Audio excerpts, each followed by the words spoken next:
அந்த பிபிஆர் நோய் அப்படிங்கிறது, இந்த ஆட்டுக்கொல்லி நோய்ங்கிறது எப்படி பரவுங்கிறது நான் ஒரு கொஸ்டின் முதலே சொல்லியிருந்தேன் பார்த்தீங்களா. அது எப்படி பரவும்னா, இது வந்துட்டு பார்த்தீங்கன்னா தொற்று நோய் தான் இது. ஓகேங்களா. இது வந்துட்டு எந்த ஒரு பாக்டீரியா மூலியமாகவும் பரவாது, இல்லை எந்த ஒரு வைரஸ் மூலியமாகவும் பரவதில்லை. இது ஒரு தொற்று நோய். ஒரு ஆட்டுக்கு பரவிடுச்சுன்னா அடுத்த 1 வீக்லேயே அடுத்த எல்லா ஆட்டுக்குமே பரவிடும், எல்லா மாட்டுக்குமே பரவிடும்.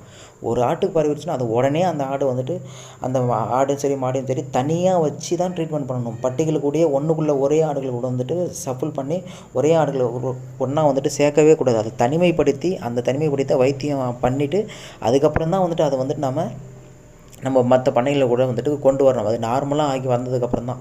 ஓகேங்களா. பிபிஆரால் பாதிக்கப்பட்ட ஆடும் சரி மாடும் சரி, அதை நீங்கள் அந்த இடத்துல புதைச்சிங்கன்னா கூட தள்ளி, பண்ணையை விட்டு தள்ளி இடையே போய் தான் வந்துட்டு புதைப்பாங்க. அப்படி தான் புதைக்கணுமும் கூட. ஏன்னா அதுலேருந்து வரக்கூடிய காற்று கூட வந்து பார்த்திங்கன்னா தொற்று நோய் மூலிமா வந்துட்டு அப்படியே பரவிடும் மற்ற ஆடுகளுக்கு. அதனால் ரொம்ப முக்கியமான ஒரு டேஞ்சரான நோய் இது ஆட்டுக்கொல்லி நோய் அப்படிங்கிறது. ஓகேங்களா. முக்கியமாக வெயில் காலங்களில்